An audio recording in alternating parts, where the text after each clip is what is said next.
คื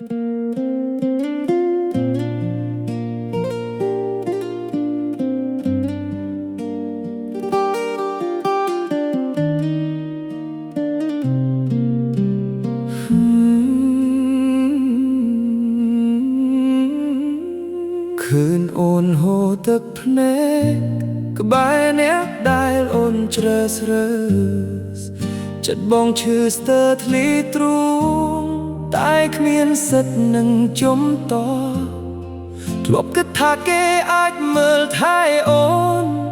បានល្អជាងបងគ្រប់យ៉ាងទើបបងសុខចិត្តដើរចេញមិនឲ្យអូនទៅតល់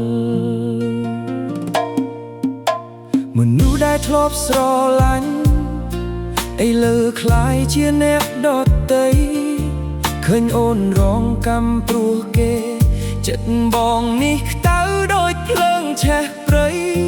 បើដឹងថាគេធ្វើបាបអូនយ៉ាងនេះ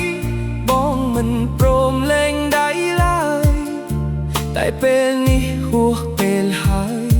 បានត្រឹមឈរមើលពីចុងងាយសុខចិត្តឈឺចាប់អ្នកឯងឲ្យតែបានឃើញអូនមានក្តីសុខមិនមែនបងចង់បោះបង់តែបងមិនចង់ឃើញអូនលំបាកបើគេមិនស្រឡាញ់បើគេមិនថែរក្សា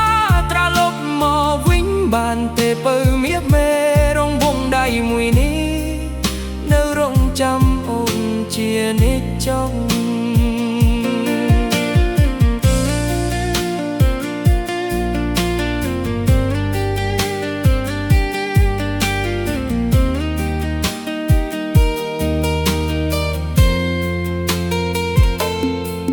ភ្លៀងធ្លាក់មកជោកជាំ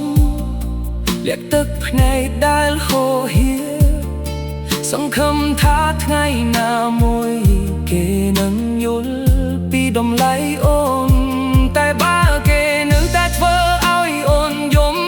សូមពុំទ្រាំមាត់ធ្មត់អី